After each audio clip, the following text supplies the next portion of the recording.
On the shores of the Sea of Galilee, near Capernaum, lies a fishing grounds known in Jesus' day as the Seven Springs, and to us as Tabgha. It was at the ancient harbor you see here that Jesus called his first 4 disciples to leave their nets and become fishers of men. Atop a long ridge running down to the water was the site of the Sermon on the Mount, the feeding of the 5,000, and several other important events in Jesus' life. On these rocky slopes above the spring, bone-dry and yellowed in the summer, but green and bursting with life in wintertime, lies a small cave.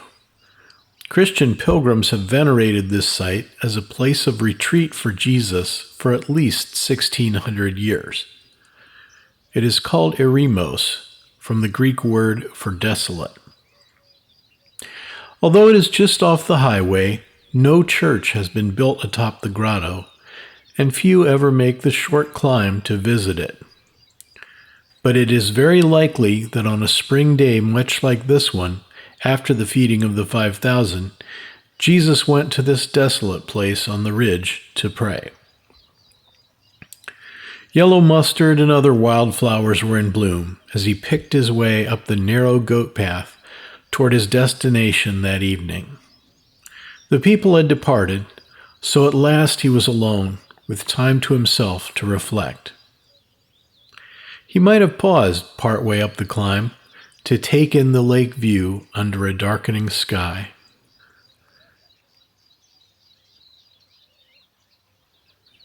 Before finally turning uphill to the mouth of the lonely cave.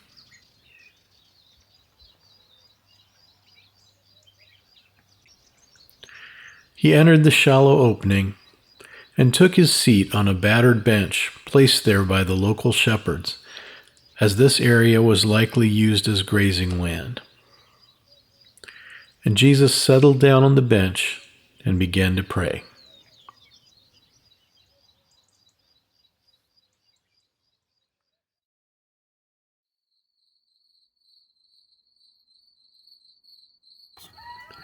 Maybe the jackals cried out from the hills above as he shifted in his seat, trying to get comfortable.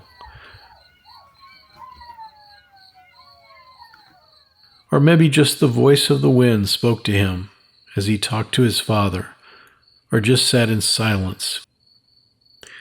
When that conversation was finished, at about 3 a.m, he stepped out of his shelter into the moonlight, felt the wind, and wondered about his men. Peering out on the lake, he spied a solitary boat several miles out on the water, struggling as they rode into the wind. So descending again to the harbor by the springs, he set out across the water to find them.